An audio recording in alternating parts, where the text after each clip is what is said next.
Assalamualaikum warahmatullahi wabarakatuh.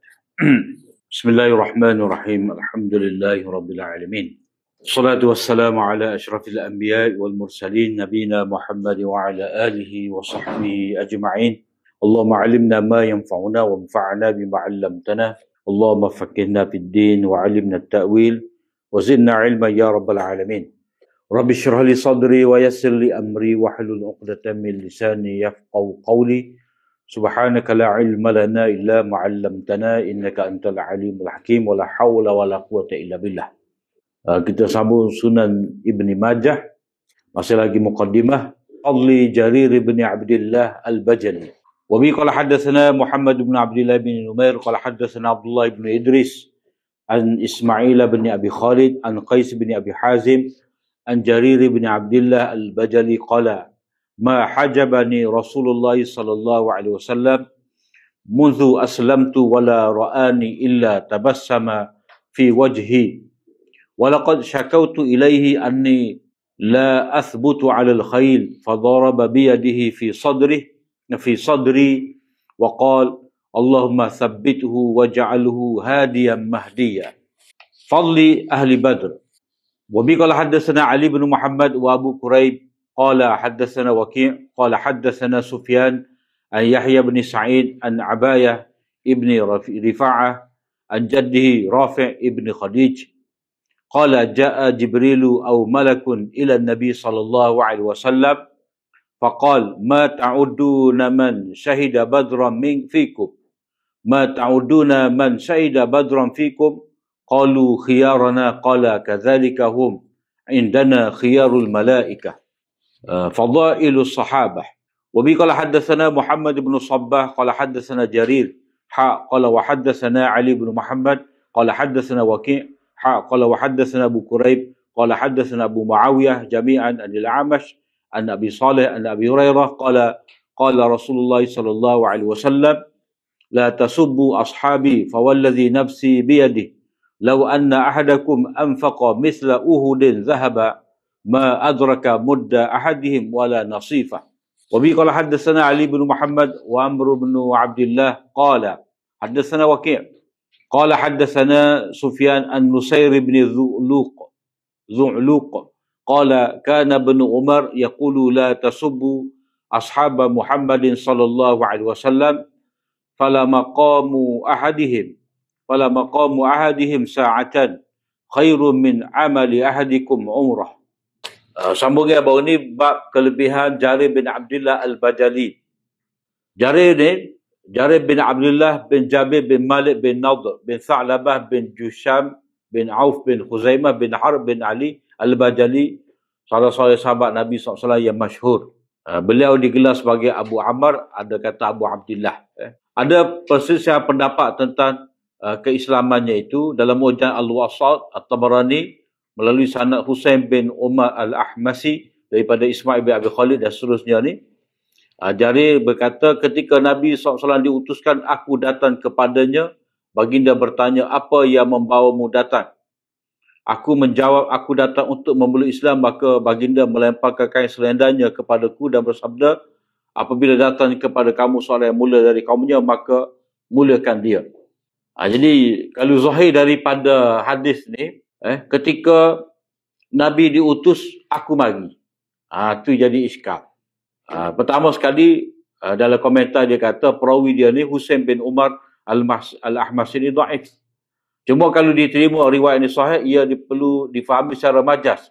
Difahami secara majas maknanya ada ayat-ayat tertentu yang tidak disebut. Yang ni maksudnya ketika sampai kepada kami berita pengutusan Nabi SAW, itu takwilan yang pertama. Atau ia difahami dengan adanya penghapusan lafaz. Maknanya ada lafaz yang tidak disebut. Itu setelah Nabi diutus, lalu baginda menyeru manusia kepada Allah, kemudian berhijrah ke Madinah, memerangi Quraisy dan yang lain, membuka Mekah, lalu datanglah utusan-utusan kepadanya. Mana hadis ni kita tak boleh faham ketika Nabi diutus tu Jarir terus masuk Islam, tidak. Itu ringkas, ayat yang ringkas. Sebab itulah dia kena faham ada beberapa kalimah yang dihazaf, yang dibuang, tidak disebut. Dalam Fathul Bari, Syarah Sahih Bukhari, Ibnu Hajar menegaskan yang sahih beliau masuk Islam pada tahun Al-Wufud, tahun kedatangan rombongan utusan, tahun ke-9 Hijrah. Ini hal lebih sahihnya. Orang yang mengatakan beliau masuk Islam pada 40 hari sebelum kewafatan Nabi SAW adalah tersilap. Kerana ada dalam Sahih Al-Bukhari bahawa Nabi SAW bersabda kepadanya, tenangkanlah manusia, ansitin nas. Hendaklah kamu minta orang ramai ni supaya diam, supaya dapat dengar khutbah dalam Hajatul Wada'.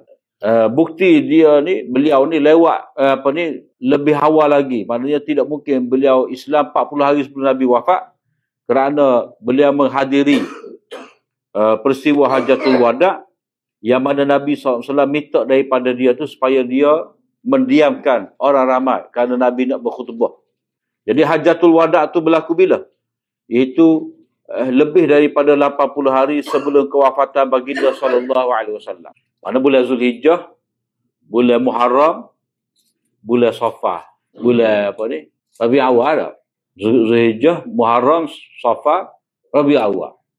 Rabi' Awal. Maknanya 2 bulan ni, Muharram, Safar, 80 apa ni? 60 hari dah. 60 hari dah.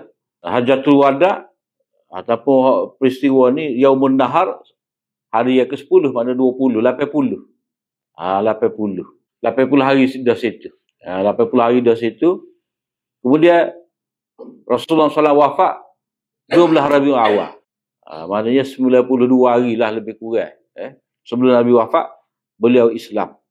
Tapi bukan kata 92 tu maknanya Islam dia tu 92 hari sebelum Nabi wafat. Tidak. Dia kena mengambil kira dia tu ada pada Hajatul Wada', pergi buat haji dengan Nabi. Mana tentu sekali dia Islam sebelum daripada tu lagi. Maka sebab itulah Hafiz Ibn Hajar kata, sahihnya tahun ke-9. Tahun ke-9 ni. Setidak-tidaknya. Jarir terkenal sebagai seorang lelaki yang tampan. Sayyidina Umar berkata, dia adalah Yusuf bagi umat ini. Umar juga melantiknya mengetuai pasukan Bajilah dalam peperangan di Iraq, dan mereka memberi sumbangan besar dalam kemenangan di Qadisiyah, satu tempat di Iraq ni. Selepas itu Jarir menetap di Kufah, kemudian beliau diutus oleh Sayyidina Ali sebagai utusan kepada Muawiyah, namun akhirnya beliau menjauhkan diri daripada kedua-dua belah pihak. Dia tidak mahu terlibat. Lalu menetap di Kisiyah sehinggalah beliau wafat pada tahun 51 Hijrah, dan ada yang mengatakan 54 Hijrah. Kemudian Al-Baghawi dalam kitab dia Syarh Sunnah ni meriwayatkan daripada Qais daripada Jarir, katanya Umar melihat aku ketika aku sedang tidak berpakaian lengkap. Mana dia pakai mungkin sarung saja ke. Lalu dia berkata, aku tidak pernah melihat seorang pun diciptakan Allah dengan rupa seperti itu melainkan Yusuf yang disebutkan dalam Al-Quran. Mana orang lawa lah ni. Dan kelebihan dia nanti ni ada dalam hadis ni. Dengan sanadnya Imam Ibn Majah meriwayatkan daripada Jarir bin Abdullah Al-Bajali, katanya, sejak aku memeluk Islam, Rasulullah SAW tidak pernah menghalangku daripada berjumpa dengannya, dan setiap kali baginda melihat aku, pasti baginda tersenyum kepadaku. Pernah aku mengadu kepada baginda bahawa aku tidak mampu tetap ketika menunggang kuda. Maksudnya dia tidak dapat stabil ketika menunggang kuda ni. Maka baginda menepuk dadaku dengan tangannya, dan setengah riwayat tu bekah jari Nabi di dada dia tu. Lalu baginda bersabda, berdoa, ya Allah, tetapkanlah dia, Allahumma tsabbithu, dan jadikanlah dia seorang yang memberi petunjuk, yang mendapat petunjuk, hadiah mahdiyah. Jadi doa lagu ni pernah Nabi doa kepada Muawiyah. Jadi di sini ada beberapa keterangan. Nabi SAW tidak pernah menghalang aku daripada berjumpa dengan dia. Maknanya bukan kata dia boleh jumpa sesuka hati, dia boleh masuk begitu rumah Nabi. Tidak masuk dia. Nabi SAW, kalau Jarir ni mari nak jumpa Nabi, Nabi akan bersedia menerima kedatangan dia. Nabi akan melayani dia. Mana Nabi memberi keizinan untuk berjumpa dengan dia tanpa ada halangan. Maknanya kepada orang lain mungkin nak jumpa Nabi, Nabi kata tunggu dulu. Macam ayat itulah. Ayat dalam suratul Hujurat. Walau annahum sabaru hatta takhruja ilaihim lakana khairan lahum. Kalaulah mereka bersabar sehingga Nabi keluar kepada mereka, itu lebih baik. Ataupun macam ayat satu lagi, ya ayyuhallazina amanu idza najaitumur rasula faqaddimu baina yaday najwakum sadaqah. Bila mana kamu nak bertemu dengan Nabi, bercakap secara sulit dengan Nabi ni, kena sedekah dulu. Mana susah nak jumpa Nabi ni. Tapi untuk jari ni, Nabi SAW tak pernah tolak. Bila mana jari ni nak berjumpa dengan baginda. Ini mencerminkan sikap ramah Rasulullah SAW dan mudah didekati oleh para sahabat, terutamanya para pemimpin kaum. Maknanya jari ni, pemimpin kaum Bajilah ni, Nabi melayani dia dengan sebaik-baiknya. Baginda tidak pernah bersikap berjarak bahkan kepada sahabat yang paling sederhana sekalipun. Kerana Nabi ni mudah kira. Sehingga ada dalam riwayat menyebut, ketika Nabi jalan di lorong tu, ada hamba perempuan yang tarik tangan Nabi. Jadi Nabi tunggu pergi. Ada budak. Jadi Nabi layan. Kemudian doa Nabi kepada jari ini. Allahumma sabbidhu waj'alhu hadiyan mahdiyan. Kata Imam Qurtubi, Rasulullah SAW telah mendoakan jari lebih daripada apa yang dimintanya. Hak dia naknya tetap ada di atas kuda. Itu cukuplah. Allahumma sabbidhu cukuplah. Tetapi Nabi tambah dengan dua doa lagi. Jadi dalam hadis ni ada 3 doa. Hak jari sendiri minta sah. Tapi Nabi tambah 2. Itu maknanya pemurahnya Nabi ni, pemurahnya Nabi, sayangnya Nabi kepada sahabat dia ni. Baginda mendoakannya agar sentiasa teguh secara mutlak. Bidhu ni sebab kata teguh, hak dia minta tu teguh atas kuda. Tapi Nabi doa teguh tu secara mutlak, maknanya teguh dalam agama, teguh dalam pendirian, teguh dalam berhadapan dengan musuh. Macam hak dia pilih tu lah. Hak dia pilih ni, dia tidak terlibat di pihak Ali, dia tidak terlibat di pihak Muawiyah. Asalnya dia berpihak Ali. Akhirnya dia tidak mahu berpihak kepada mana-mana. Mana tu pendirian dia. Keteguhan dia tu, mana dia dapat teguh di zaman fitnah. Itu hak doa hak dia minta tu tetap teguh atas kuda. Tapi Nabi doa secara mutlak, tetap teguh. Yang merangkumi teguh dari segi dunia, agama dan akhirat. Baginda mendoakannya agar beliau menjadi orang yang memberi petunjuk kepada orang lain. Maknanya kalau istiqamah atas agama, maka dia dapat menjadi panduan kepada orang. Dan dia sendiri dapat petunjuk. Maknanya dia tidak akan tersesat dan disesatkan. Malah dia ni dapat menjadi pembimbing. Maknanya kalau dia sebagai pendakwah, belakang dia tu ramai pengikut, dia tu sendiri perlu kepada keteguhan. Sebab kalau dia sebagai pemimpin, kalau dia tidak tetap pendiri, maka pengikut-pengikut akan berubah fikiran juga. Maka penting kepada pemimpin ni, dia tu sendiri memimpin orang dalam keadaan dia mendapat hidayah, lalu dia memimpin orang. Maknanya terlebih dahulu, dia mendapat hidayah. Dengan hidayah yang ada ni, dia dapat pimpin orang, dan dengan cara ni lah dia dapat teguh atas hidayah. Jadi seolah-olah doa ni dia macam reverse. Ya Allah, teguhkanlah dia, jadikanlah dia dapat memberi petunjuk dan dia tu sendiri mendapat petunjuk. Kerana yang mendapat petunjuk tu asasnya. Tapi Nabi doa seperti ini kerana nak menyatakan bahawa keteguhan dalam agama tu adalah paling penting sekali. Dengan cara itulah orang yang mendapat hidayah akan kekal mendapat hidayah dan dia tidak bersendirian dapat hidayah, tetapi dia juga membimbing orang lain supaya orang lain mendapat hidayah. Kemudian semua doa ini benar-benar terwujud dalam diri jari. Mana Allah Ta'ala makbulkan. Dan tampak nyata pada dirinya seluruh kebaikan yang didoakan oleh Rasulullah SAW. Bukti awal dari hal itu adalah beliau pernah memimpin pasukan sebanyak 150 penunggang kuda untuk menghancurkan berhala Zul Khalasah, lalu membakarnya. Apa yang dilakukan saat itu setara dengan apa yang tidak mungkin dilakukan oleh 50,000 orang. Mana pada dengan 150 orang ia menjadi pimpin di bawah kepimpinan dia ni dapat menghancurkan berhala Zul Khalasah. Selain itu Rasulullah SAW pernah mengutusnya kepada Zul Al-Kala dan Zul Ru'ain, 2 pemimpin atau suku besar di Yaman. Beliau memiliki banyak peranan besar serta kedudukan terhormat dalam pelbagai peristiwa penting dalam Islam. Mana di zaman Umar, di zaman Uthman dan lain-lain. Kisah Zul Khalasah ini Yang merupakan sebab wurud hadis ini tidak disebutkan dalam riwayat Ibnu Majah, tetapi terdapat dalam hadis Bukhari dan Muslim. Berikut ini riwayat Al-Bukhari, iaitu qala li Jarir, qala li Rasulullah sallallahu alaihi wasallam, ala turihuni min zil khalasah, wa kana baitan fi Khas'am yusamma Ka'bah al-Yamaniyah. Qala fantalaqtu fi 50 wa 100 farisin min Ahmas, wa kanu ashab khailin. Qala wa kuntu la athbutu 'ala al-khail, fadaraba fi sadri hatta ra'aitu athara asabi'ihi fi sadri, wa qala Allahumma thabbithu waj'alhu hadiyan mahdiyan. Fantalaqa ilaiha fakasaraha wa haraqaha, thumma ba'atha ila Rasulillah sallallahu alaihi wasallam yukhbiruhu, wa qala Rasul Jarir, والذي بعثك بالحق ما جئتك حتى تركتها كأنها جمل أجوف أو أجرب. قال فبارك في خيل أحمس ورجالها 5 مرات.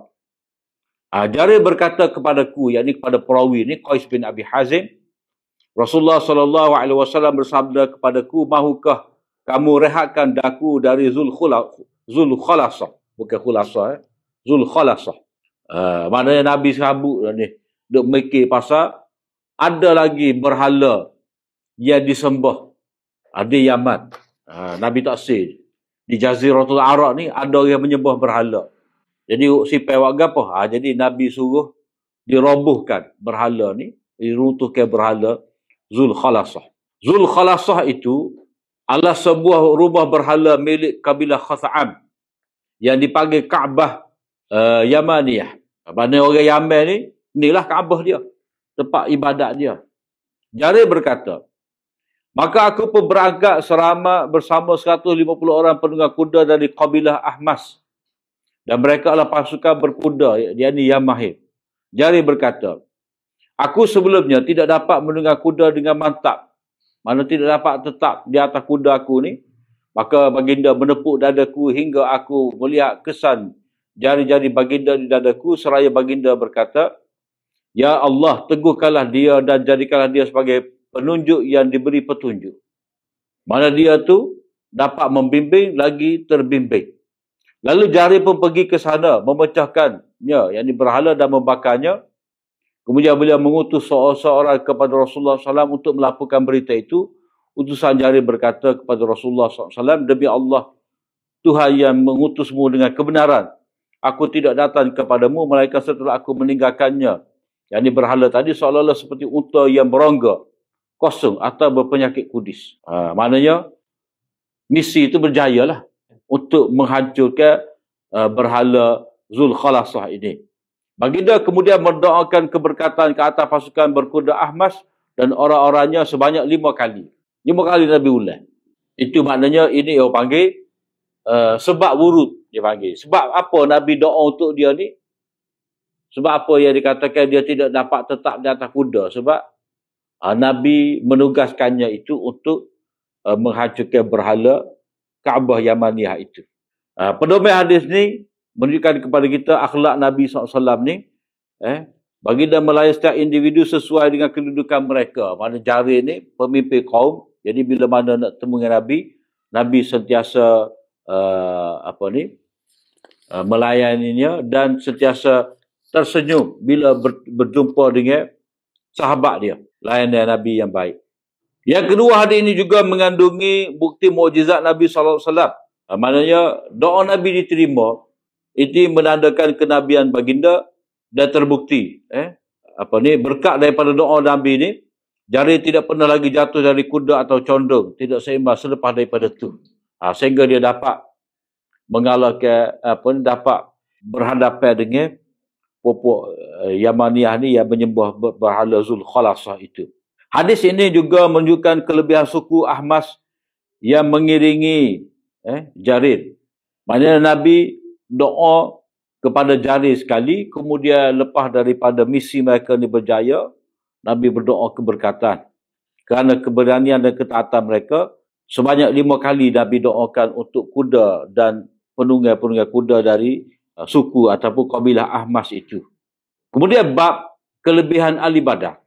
Bab ini menjelaskan hadis-hadis yang berkaitan dengan kelebihan ahli Badar. Mereka ialah para mujahid dari kalangan sahabat. Semoga Allah Ta'ala meredai mereka yang hadir dalam peperangan, dalam pertempuran pertama Nabi. Itu Perang Badar. Jadi Badar ni, ahli dia seramai 300 belah-belah lebih. Ada kata tidak 313, lebih daripada tu lagi. Ada bila sampai 300, 16, 17, 19. Ada yang kata bilangan tu seramai tentera Talut yang melawan Jalut. Perang ini menjadi pemisah antara iman dan kufur. Badar adalah sebuah kawasan di antara Mekah dan Madinah dan kini menjadi sebuah bandar yang masih dikenali sebagai Badar. Di sanalah pertempuran berlaku antara golongan Allah dan walinya, iaitu Nabi Allah dan para sahabatnya melawan kafir Quraisy. Sebab pada waktu ni, Abu Jahal pun dia berdoa pada Allah Ta'ala juga. Dia berdoa pada Allah Ta'ala, ya Allah, Muhammad popok dia ni telah memecah belah kafir kita. Jadi Nabi berdoa pada Allah Ta'ala, Abu Jahal pun berdoa pada Allah Ta'ala juga. Bukan Tuhan lain. Abu Jahal ada ni. Allah Ta'ala juga. Cuma dia tidak mentauhidkan Allah Ta'ala pada doa, pada ibadat. Dia gaul habis. Minta dengan Allah Ta'ala pun ada, minta dengan malaikat pun ada, minta dengan orang-orang soleh pun ada berlaku.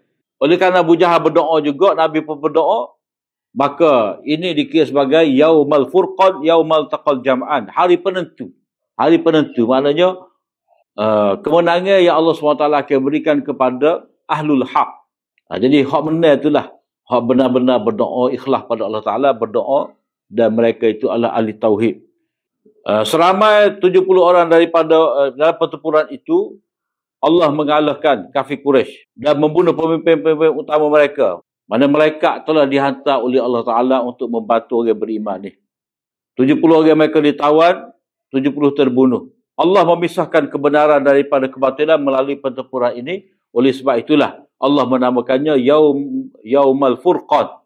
Sebagaimana firman-Nya, Yaumal Furqan, Yaumal Taqal Jam'an. Pada hari Furqan, itu hari bertemunya kedua-dua kumpulan tentera. Yang ini tentera Nabi Madinah dengan kafir Quraisy Mekah. Jadi kelebihan ahli Badar ni banyaklah. Kerana mereka keluar dalam keadaan tidak lengkap senjata, tidak ada persiapan senjata. Tapi tawakal mereka tinggi pada Allah SWT. Jadi dengan sanadnya, Imam Ibn Majah meriwayatkan daripada Rafiq bin Khadij, katanya Jibril atau seorang malaikat, mana tak sebutlah, boleh jadi malaikat Mikail ke ataupun mana-mana malaikat lain, datang kepada Rasulullah SAW lalu bertanya, bagaimana anda memandang, anda mengira orang-orang yang ikut serta dalam perang Badar? Qalu, para sahabat menjawab, jadi mereka menjawab, mereka adalah orang-orang yang terbaik di antara kami. Mereka itu berkata, begitu pula di sisi kami, mereka adalah malaikat-malaikat terbaik.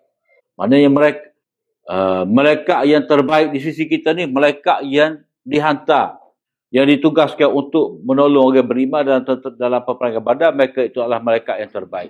Nota 822 ni, faqala ma ta'uduna man syahida badran fikum qalu khiyarana. Qalu, mereka kata, sahabat kata. Nota bawah ni, dalam riwayat Bukhari dengan lafaz qala. Jadi dalam riwayat Bukhari, ma ta'uduna man syahida badran minkum qala. Tapi riwayat Ibnu Majah ni qalu. Jadi kalau dari segi hak mata lebih kuat lagi, qala lah. Bukan qalu. Tapi kita tak boleh betul lah sini sebab ini riwayat Ibnu Majah. Qalu khiyarana. Dalam riwayat Bukhari qala. Qala. Ia menunjukkan bahawa ia menjawab Allah Rasulullah sallallahu alaihi wasallam. Riwayat ini pula, maknanya riwayat Ibnu Majah ni menyebut dengan qalu, lafaz jamak. Jadi kita pakai hak riwayat Bukhari ni lebih dhabit lagi. Kalau riwayat selain daripada Bukhari tidaklah sedhabit itu. Cuma kita takwil lah di sini. Dia boleh ditakwil dengan kita kata sahabat memberi jawapan bersama dengan Rasulullah sallallahu alaihi wasallam, di mana mereka semua membenarkan jawapan baginda. Semua sahabat sepakat setuju, mengiyakan apa yang Nabi kata, sebaik-baik kita. Berdomen daripada hadis ni, kemuliaan ahli Badar kerana para malaikat turut berperang bersama mereka. Itu kelebihan dia. Kerana peperangan Badar itu sendiri, peperangan yang pertama. Dan hak asalnya peperangan Badar ni tidaklah nak terjadi peperangan. Sebenarnya Nabi nak merampas rombongan perdagangan yang dibawa oleh Abu Sufyan dengan 50,000 dinar. naskah itu sebenarnya. Tapi Allah Ta'ala menjadikan Nabi ini bertembur dengan tentera Abu Jahal. Hikmah mengapa malaikat membantu ahli Badar dalam peperangan meskipun memadai dengan seorang malaikat sahaja. 1000 malaikat mari tolong dalam peperangan Badar. Bapa tak mari seorang aja. Ialah untuk mengekalkan sebab musabak yang telah ditetapkan oleh Allah Ta'ala. Maknanya kaedah sebab musabak ni, dia kena ada. Maknanya boleh pada malaikat Jibril siu ya. Habis mati musyrikin Mekah ni. Tapi Allah Ta'ala nak menghendaki Nabi ni pergi pedang. Lepas tu nak memberitahu bahawa malaikat ni turut sama perang. Ada bersekali dengan sahabat dengan Nabi. Mana bilangan tu penting. Maknanya malaikat mari ni dalam rupa manusia berperang. Maknanya seolah-olah terkejutlah musyrikin Mekah melihat ramai tentera Islam hari ni. Walaupun mula-mula mereka nampak sikit, tapi bila mula berlaku pertempuran, jadi nampak ramai. Jadi bilangan tu penting. Bilangan ni penting sebagai sebab musabak yang telah ditetapkan oleh Allah Ta'ala sebagai sunnatullah ni. Kenapa? Sekarang setiap perkara itu mempunyai sebab dan natijahnya. Maknanya apa yang nak diberitahu pada kita di sini, kaedah sebab musabak ataupun kaedah ikhtiar ni kena ambil kira. Bukan semata-mata bergantung dengan doa. Bukan bergantung kepada karamah, keajaiban, tidak. Dia kena ada usaha, ada ikhtiar tu. Bukan kata semua ni berlaku dengan mukjizat, berlaku dengan karamah, berlaku tak. Kena ada usaha dulu. Semua sahabat tu pergi perang, barulah ada penyertaan malaikat, barulah ada bantuan dari Allah SWT. Kemudian kelebihan sahabat-sahabat secara umumnya. Jadi apa yang dibuat oleh Ibnu Majah ni dari segi tak ikut tertib mana ni? Kelebihan sahabat, ada sekali kelebihan ni sahabat secara individu, sahabat 2 orang, sahabat 3 orang, sahabat asyarah mubasyarah apa semua ni.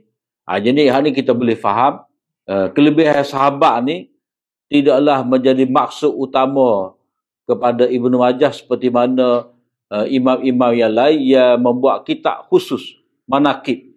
Jadi bila buat khusus kitab Fadailus Sahabah manaqib ni, memang dia akan jaga tertib. Berbeza dengan Ibnu Majah ni sebab ini sebahagian daripada muqaddimah.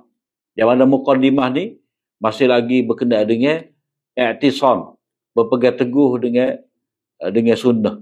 Jadi bila kata berpegang teguh dengan sunnah ni, maknanya sunnah ni diriwayatkan oleh sahabat, maka perlu disebutkan kelebihan sahabat.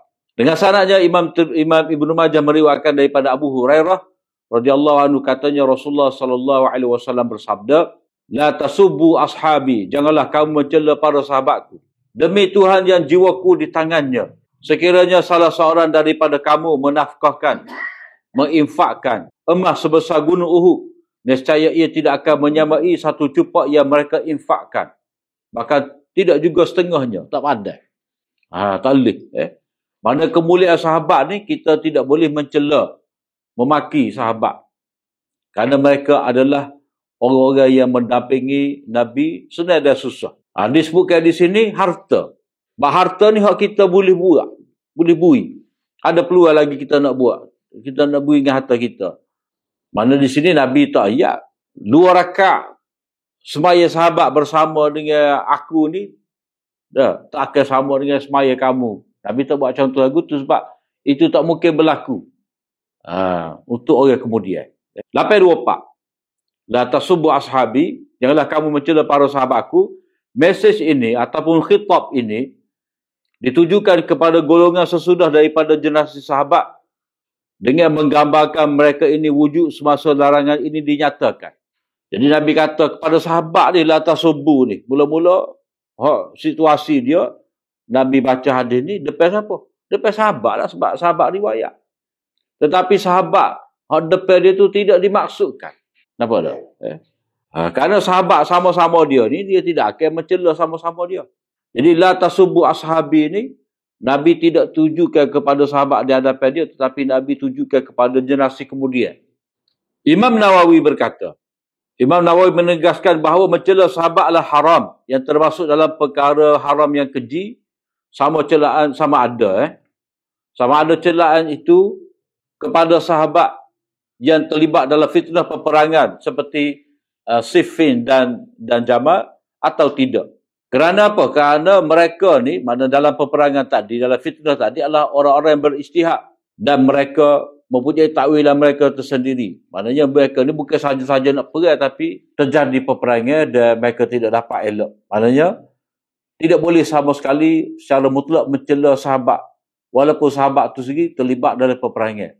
Maka sebab itulah kita tidak boleh menyalahkan Ali dan kita tidak juga boleh menyalahkan Muawiyah, ataupun kita tidak boleh menyalahkan Aisyah yang terlibat dalam peperangan itu. Kerana mereka beristihad. Jadi kita tidak boleh menyalahkan, mencela apa ni, menyebabkan ni. Dah. Maknanya kita tak boleh kata, Sayyidina Ali ni buat apa ni? Tak boleh nak selesaikan cari pembunuh. Tak boleh kita nak kata lagu tu. Kita tak boleh juga nak kata, apa ni, Muawiyah ni mendesak Ali supaya cari pembunuh Uthman. Apa dia tidak? Gini-gini. Tak boleh. Jadi kita serah kepada Allah Ta'ala. Kita bersangka baik kepada sahabat-sahabat ni, meskipun mereka telah terlibat dalam peperangan. Walaupun kita ni, orang politik pak kita ni taklah siapa perang. Tapi kita tak boleh nak rasa kita lebih baik lagi daripada sahabat. Sebab situasi tak sama. Jadi Nabi menyebut ni, tinggi kedudukan sahabat ni, tidak ada siapa pun yang dapat mengatasi mereka sehingga sebesar Uhud emas kamu sedekah pun tidak dapat menandingi satu cupok. Satu cupok ni maknanya satu cupok tamar lah. Kalau kata cupok ni orang ukur, orang buat sukak, buah tamar, ganda. Buah sabit zaman tu. Tak ada orang buat cupok ni orang sukak emas. Tak ada. Sebab emas zaman tu ditimbang. Maknanya satu cupok gapo ni? Satu cupok tamar ataupun gandum. Makan ni. Maknanya emas Bukit Uhud tu berapa? Kalau ni cupok gandum je. Bukan gatal, cupok. Sikit benar, tak dapat kamu tandingi. Imam Nawawi berkata, sebab keutamaan nafkah infak para sahabat ialah kerana ia dilakukan pada waktu darurat, waktu susah. Kadang yang sangat sempit, kadang yang amat memerlukan, berbeza dengan orang selepas mereka. Mana lepas daripada sahabat ni kaya raya. Sebab zaman Sayyidina Umar tu, pembukaan Rom dan Parsi jatuh. Segala khazanah harta kekayaan Rom Parsi tu jatuh pada orang Islam. Selain itu, infak yang mereka berikan untuk menolong Rasulullah SAW sendiri. Infak untuk Nabi. Dan untuk melindunginya. Sesuatu yang tidak mungkin berlaku selepas kewafatan baginda. Ini tak sama. Begitu juga jihad yang mereka dan segala bentuk ketaatan mereka kepada Nabi, semuanya mempunyai nilai yang unik. Sebab mereka tu mendampingi Nabi. Semaya di belakang Nabi. Berjihad belakang Nabi. Allah Ta'ala berfirman, La yastawi minkum man anfaqa min qablil fathi wa qatal, ulaika a'zamu darajah. Tidaklah sama di antara kamu yang berinfak sebelum peristiwa Fatah, pembukaan Mekah dan berperang, mereka itulah yang lebih besar darjatnya. Mana tidak dapat menandingi. Semua kelebihan ini ditambah pula dengan sifat yang ada dalam diri mereka. Akhlak mereka, seperti kasih sayang, kecintaan sesama mukmin, ruhama ubainahum, khusyuk mereka, kerendahan hati, sikap mendahulukan orang lain, yu'thiruna ala anfusihim walau kana bihim khassasah, serta berjihad di jalan Allah Ta'ala dengan sebenar-benar jihad. Wajahadu fillahi haqqa jihadih. Maknanya tak ada sedikit pun nak kepada kekayaan, melainkan habis pitih untuk perang. Jadi perang ni dua keadaan. Orang pergi perang sebab dia nak harta kekayaan, harta ghanimah yang dirampas daripada musuh. Tapi sahabat Nabi ni habis modal waktu ambil harta untuk infak fi sabilillah, baru pergi perang. Abu Bakar seluruh harta dia.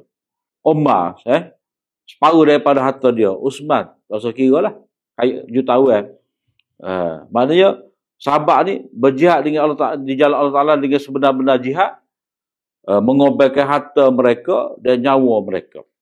Itu kelebihan yang tidak ada pada orang lain. Tambahan pula, kemuliaan bersahabat dengan baginda ni, suhbah. Syarafus suhbah dipanggil.